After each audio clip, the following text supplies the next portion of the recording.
Going to sick drummer right now. And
What's up? what's up, everybody? Good choice, Gus, by the way. Hey, man, that was a pretty dope little walk-on song, right? It was, man. Hey, I see that Jennifer. We got you here. Jennifer, how are you? Heavy D. Hector. Hey, speaking of those two, so Heavy D in real life is a fucking sound guy to pretty much all of your favorite bands that dude's done sound for. Like, he's a heavy dude. Heavy D. I'll be here all night. So anyway, I just wanted to point out that a lot of the time, so actually Heavy D, do your job. Do the drums sound good? Heavy D is a sound guy to badass motherfuckers. Story to be continued. And while Heavy D is doing that, Jennifer, thank you for the shirt. I noticed that Mr. Gus has done some business with Yes, and Jen sells shirts. Jen, put your fucking eBay shit on in a comment. She can get any shirt. I got a badass Rat and Motley Crue shirt coming. Hey, Hector, you got your bro out there. Can you tell us that Barry White is attending this how's the episode? sound? How's the sound? Someone let us know. Please let us know that Seth, we're give cool. me some guitar. Sure.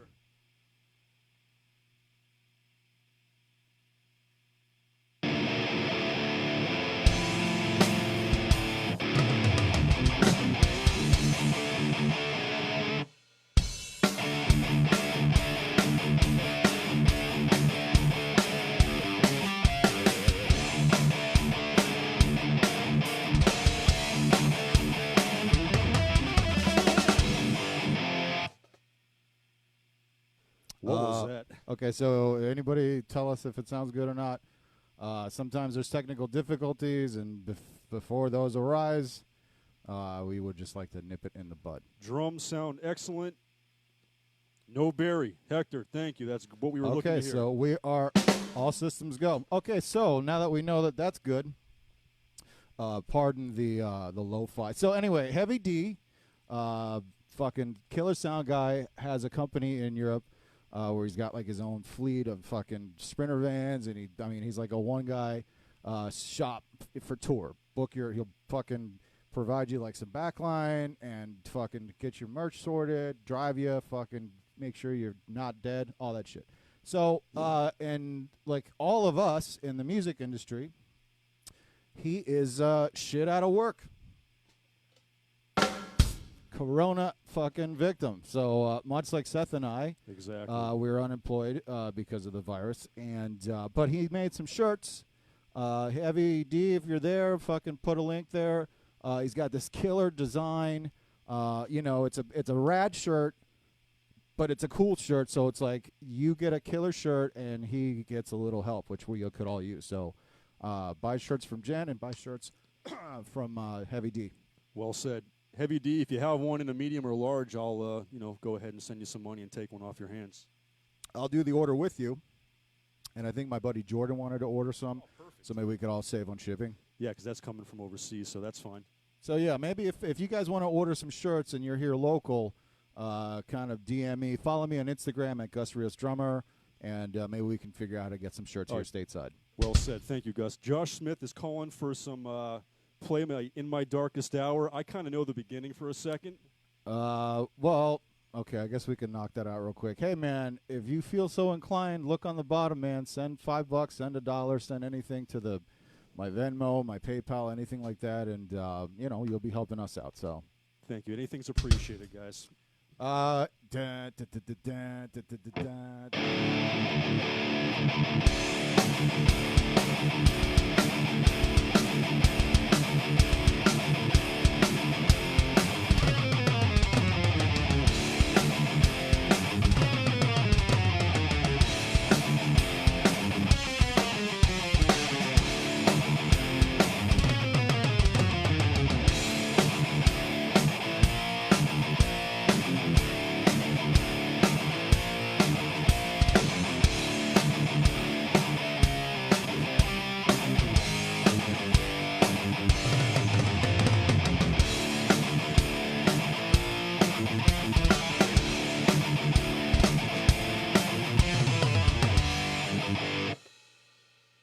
All right, so that's one request down. Hey, man, we don't play around. We got to do a Megadeth episode coming up here soon. Yeah, it's coming, guys. Testament, Megadeth, Pantera, at one point it's coming. We'll get there, man. But listen, we'll get there sooner if you guys would share this video.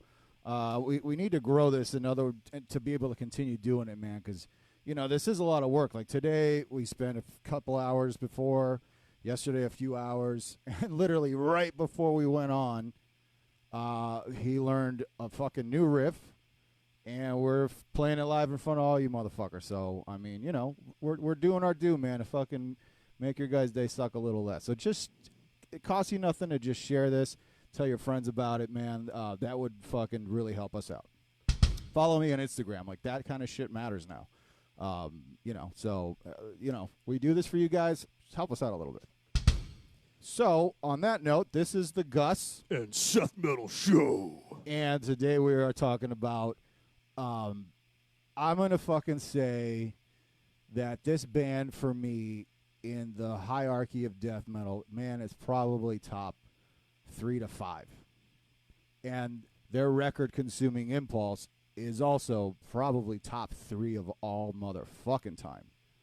And you know something, guys? Definitely an incredibly, incredibly amazing record. But what I like about this band, maybe they had after Spheres was 93, they probably were away for 15 years.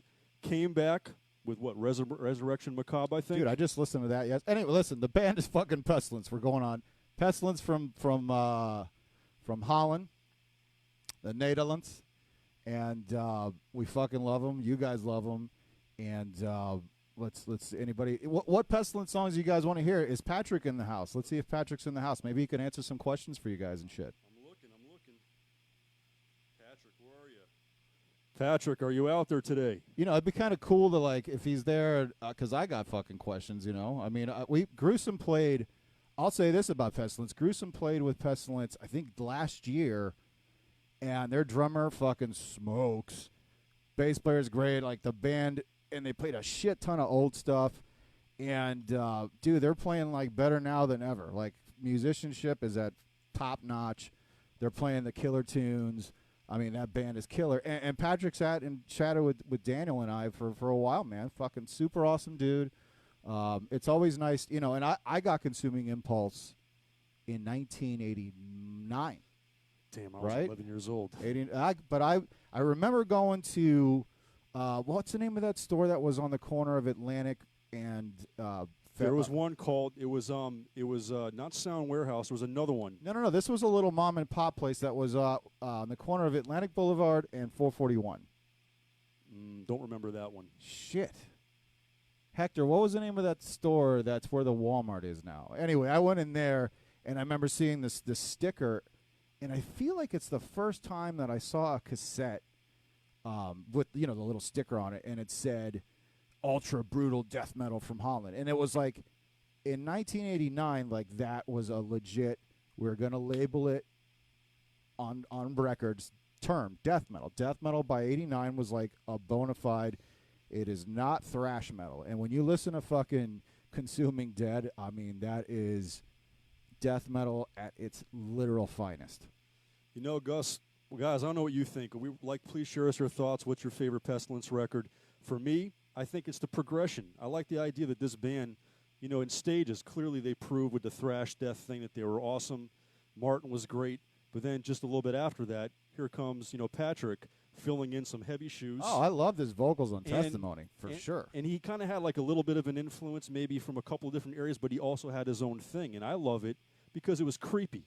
He didn't sound like everybody else. The music was so different. It was Pestilence. I remember getting Testimony, and of course, like, I love Van Drunen to death. And to this day, like, he's fucking, like John Tardy, you know what I mean? He's up there with the top dogs. But Testimony, when I heard the vocals, I was like, I'm totally cool. Like, I fucking think he sounds like he's got that wretched, right, Florida thing, and it had more sound production, and the fucking, you guys will hear the riffs are fucking awesome. And guys, in addition to what he's saying, I went back in time and listened because I got Testimony first, so I got it in 91 or 92, not necessarily when it came out. But how about Stigmatized? Guys, have you gone back? That song's a ripper, dude. That song takes you into so many peaks and valleys. It's an incredible piece of music. I freaking love Stigmatized.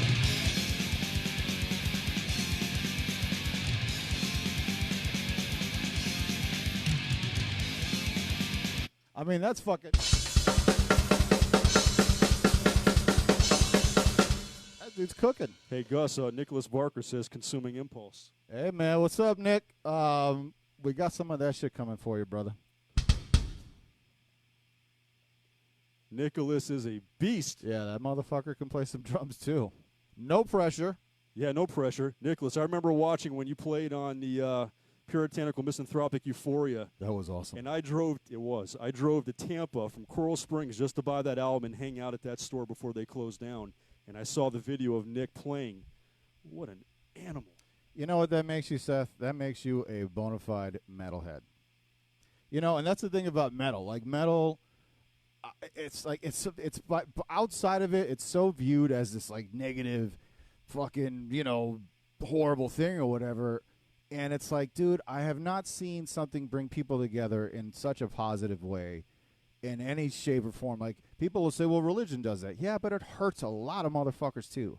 I don't know anybody that death metal adversely affects. Like, all you got to do is not listen to it.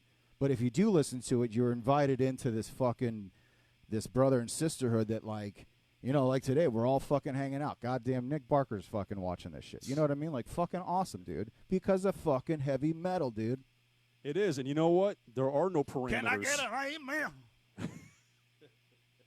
We don't have parameters, guys, in metal. I mean, we listen to this because everybody gets something different, yet we're all unified by listening to stuff that's incredible.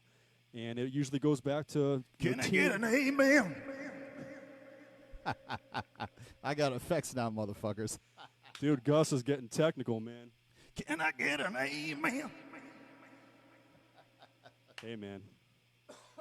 Hey, man, fucking heavy metal rules, dude. And we're going to play some here in a minute. Seth literally learned this first riff. I mean, it'll give it away, but I was, before we go on, we're like, hey, what song should we fucking walk onto, whatever. And I was like, oh, that's cool. And then the next riff came, and I went, oh, shit. And my first reaction is I'm a natural-born dissenter, like Dave Chappelle says. I said, let me not fight him. Let me see where he's going with this thing. And when he played the riff, I went, okay, I'm in. It's just like one of the best riffs in the history of the game. You know what I mean? It sets the tone. And, guys, I'm not going to tell them what we're doing, other than the fact that today we have not one medley, but two medleys from two Yeah, different yeah. records. You know, because in a way it does save a little bit of time on learning entire songs, and you know, like literally for most of all of this stuff, aside from like Slayer, like these are songs that neither one of us has ever physically played ever. So you know, I mean, you gotta rehearse. And I don't know how many people are watching this right now, but I mean, these videos end up getting like 10,000 views. So it's like you have to go from I've never played this before to I'm going to play this in front of a shitload of people. And just when I was starting to feel relaxed before he said that, I just felt I'm just kidding, man. That was a joke. Oh, fuck. That was a joke, guys. I ain't nervous. I'm ready. I'm born for this shit, man. I'm ready. You drank a Mountain Dew, motherfucker. That's right. I got balls. So I think we're going to play some songs now. I think that would be appropriate. I'm going to put these on for a minute and make sure the mix is dope.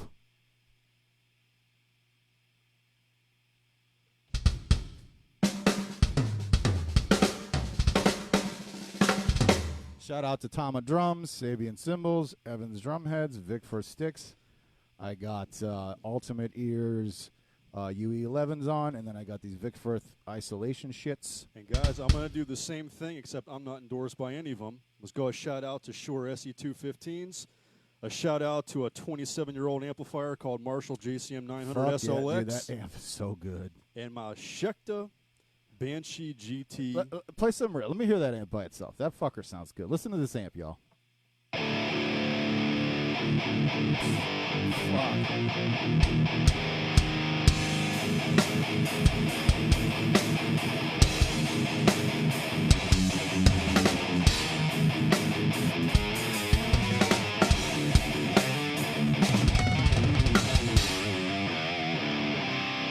Nothing. And you know what? Let me take a minute to say thank you for everybody watching this right now, because, dude, to be able to come here and play like my own kit and like feel like I'm like doing something, you know what I mean? Like I'm still being who I am. So thank all of you for fucking watching. Thanks Ian and the Sick Drummer for having us. Thank you. And man, you know, like this shit really, we look forward to these. It's a lot of work, but man, we look forward to these. So. And you know what Gus is saying is, I feel the same way. He said it, well. And this is a checklist, like a bucket list of dreams of CDs that I grew up with Gus listening to. Sometimes we started at different points, maybe for you too, and we're just checking them off one by one, playing shit that I never thought we'd ever play live. What's cool is when you learn to play these songs, and then you know it goes beyond like we're just gonna jam it at the fucking rehearsal, band room, whatever. Like you gotta play it in front of them, and so you don't want to fuck up even one bit. You know, you sort of like, I have a whole new profound respect for fucking Mick Harris and the Napalm Death thing, because when we did the Napalm Death episode, I was like, fuck, man, that's some crazy shit. It doesn't seem like it, but it's some crazy shit. Well, you know what? You're right. And it's either going to expose a weakness, or it's going to show you that you can do things that maybe you weren't aware of. Like your single foots, you might not have thought this before, but your single foots are really good. I need to stop playing so much goddamn guitar. It's a fact. But we're going to play some shit for you now. So sit back, hang tight, and let's take a ride back to 1989.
This is the fucking jam right here. Here we go.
Whoa. All right. Not bad. Not terrible.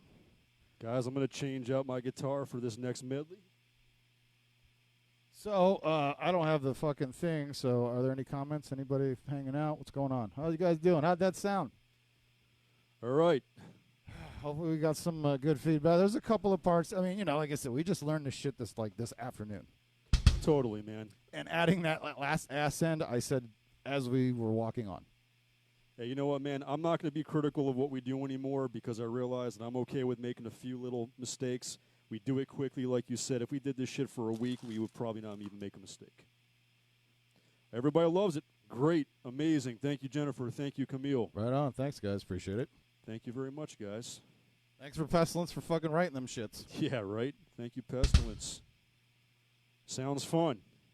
Ryan Taylor's watching. What's up? What's up, buddy? Well, what was the name of this song? Gas what? Gas cap? Gas can? Ryan, what was the name of that tune, that little hip-hop number you kind of crafted?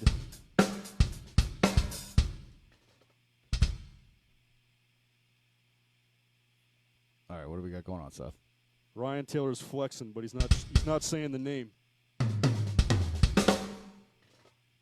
Ryan Taylor's a new vocalist from Malevolent Creation, y'all. Congrats to Ryan. He brings a lot of good things. I suspect we used to do a Slayer tribute band with a guy, and the connection from Tom Araya to Brett Hoffman is very easy to make. Like, you know what I mean? So I'm sure he'll do a killer job, dude.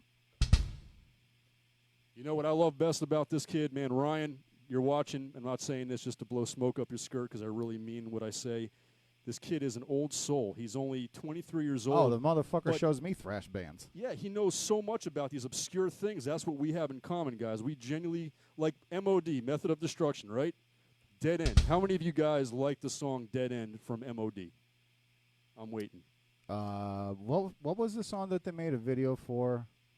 I just heard my buddy George played it for me the other day, and it was a fucking awesome song. Oh, True Colors. Remember True Colors? True Colors.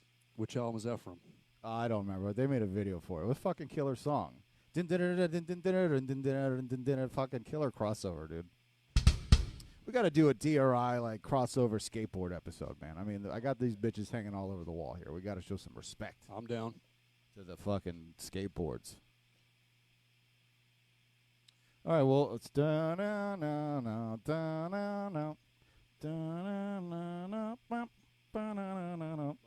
I'm going to play one of my fucking...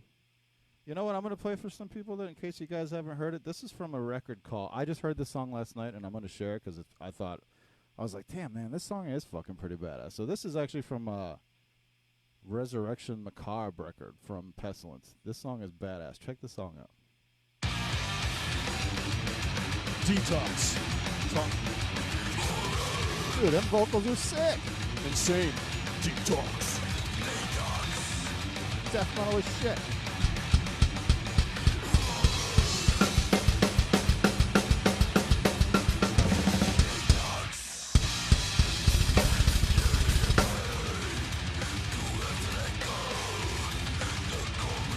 You almost ready there, Seth? Seth Ringler?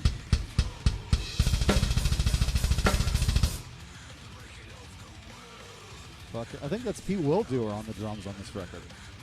Yes, it is. That motherfucker don't suck. Dude, he's amazing. I love Darkane, guys. How many people like Darkane? It's never it. That's a classic Pestilence riff. Hey, Gus, man. What? Good choice, by the way. I'm checking it out right now. Some of the requests from people. Guys, some of you guys might get your wish fulfilled today with some song titles, so get ready. Oh, okay, cool. So, I mean, you only have so many songs to pick, I guess. I mean, today that's kind of why I wanted to play this. Like, even though we're focusing on just 2 albums, like, the band's got good output. So, like, you know. Hey, guys, can I throw a shout-out in for Haitian? I know, actually, Pestilence are working on a new record right now. But the last one called Haitian, guys, I bought that thing a couple weeks ago. I'm kind of behind. How many people have Haitian? Is that not a freaking awesome disc, man? I didn't get into it, but I never heard it, so. But I like it. You would totally love it. You're a huge Pestilence fan. You would love it. Oh, all right. See, I wasn't aware that it was like a, one of the, like a return to form album. I feel like it shares a lot of the flavors of Testimony. I think it has a Testimony vibe, but then also some of the newer stuff. I'm a fan of that shit. You'll dig it. You gotta let me borrow that shit. Hell yeah. We still let each other borrow CDs, people. That's what happens in this world. I don't go on fucking Spotify and fucking. If I like it, I'll buy that shit. All right, Seth, are you ready? I'm ready, man. Let me just do a quick little sound check here.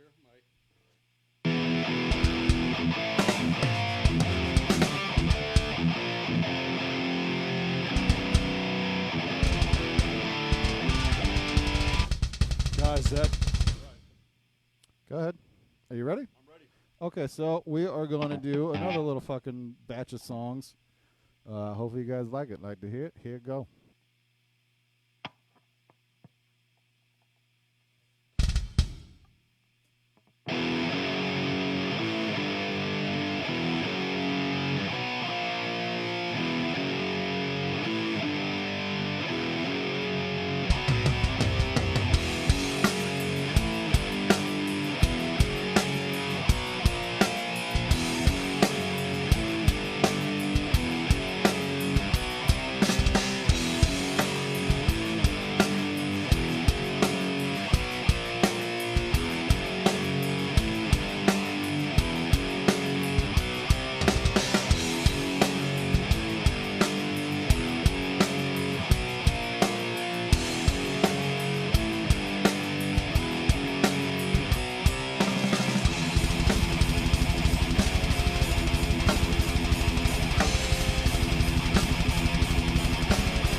I think the first one was a little smoother, but Yeah, I think I forgot for 1 second, guys. You probably noticed in Land of Tears, I forgot to come back in. Oh, I'm sorry, on dun, dun, dun, dun, dun, on Presence of the Dead. I forgot to come in on one part. Although I think we did all right, I feel we played it fast as shit, probably. but that shit happens. But I do try to actually, like, a lesson that I have learned. Like, I actually told the story the other day. The first time I went on tour with Malevolent Creation, I was fortunate enough that after, like, the second or third show, fucking 20 years ago or whatever, I heard a cassette. They recorded the show on cassette. Dude, we got a cassette. And when I heard how fucking fast I was playing those songs that Alex Marquez played, you know, like the classics, fucking Evo, the Apollo, you know what I mean? Like, I was like, holy shit, dude, that sounds crazy to me. So from very early on, I learned, you know, push live a little bit, but make the song recognizable to the fucking audience. Yeah, good point. And, you know, sometimes, look, guys, when you're playing this kind of music, you do get carried away because you get into it, and you have nobody to stop what we're doing. I mean, it should be my job, but like, like if you're pulling or the guitar player pulls, that's harder to deal with than me pushing. Like if you're pulling as a drummer, it's fucking so, because then it sounds like I fuck up if I'm trying to pull you back in. No, it makes sense. And Gus always told me wear the in-ear monitors, and you know it trains you to focus on the kick and what's going on. It keeps you in line if you have a tendency to want to move too fast. And even that song is one of them, even though it's like not that fast, but without triggers, that shit's fast. To try to keep both bass drums, because that's a fucking bass drum, y'all. So, guys, what'd you think about what we just did? Hopefully you guys enjoyed it. Please share this video. Tell your friends. We try to do this at least once or twice a week, realistically now. Everybody be safe. Follow me on Instagram at Gus Rios Drummer. Let us know what bands you want us to talk about and play, as long as it isn't fucking crazy shit. Even though next week we're doing a Malevolent show and we're doing some In Cold Blood shit. So I got to play some Derek Roddy shit. And listen, man. These boots are made for walking. Mr. Humble over here has shown us some really cool stuff with those feet, man. So yeah, Derek was I was actually there when Derek recorded In Cold Blood, and I just remember Scott Burns' face. Like, first song I think was Nocturnal Overlord. If any of you guys know what that song, I can't fucking play it to this day. And that was the first song I think he did. Fucking Scott Burns is just sitting there in the studio, and he just like, I think he did it in one take, if I remember correctly. He just like pushes on the talkback and he goes, "I don't think I heard anything wrong." What the fuck just happened? That is hilarious. That was fun to witness. And I got to see Scott Burns make his last fucking record. So actually all of my miking techniques and shit, even for the kick drum, like, that's where he used to put that mic. Speaking of Derek Roddy, we have Charlie says, "Hey, thanks for doing this. I was going to say play Hate Eternal, Behold Judas." Have you heard that tune? Okay, well, that motherfucking shit ain't happening. Dude, that's sick. You know, maybe if I would love to get Derek over here one day, and I mean, I'll just sit here and fucking moderate. He can talk. I mean, he can play fucking drums. You can play guitar. I'm cool with that, but I'm not playing Hate Eternal shit. I can play some In Cold Blood songs, and that's about where my Roddy fucking threshold is. Well, dude, Gus, check it out. Somebody says Deicide. I think we're going to be doing some Deicide. Oh, yeah. We fucking have to do a Deicide. Do you know any Deicide riffs?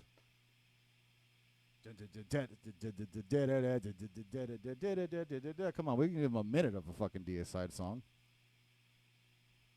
You can definitely figure out that riff.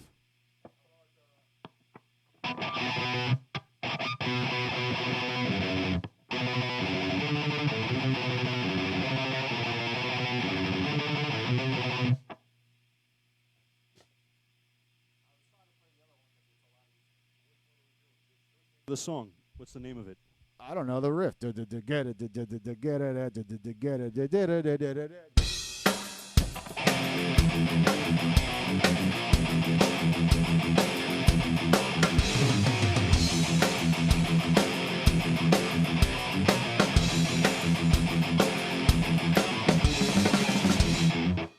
So yeah, we'll do some Deicide in the future here. It's coming. So we'll see you guys next time. We'll post about it. Share with your friends if you guys dug it. If you didn't, be nice. Peace.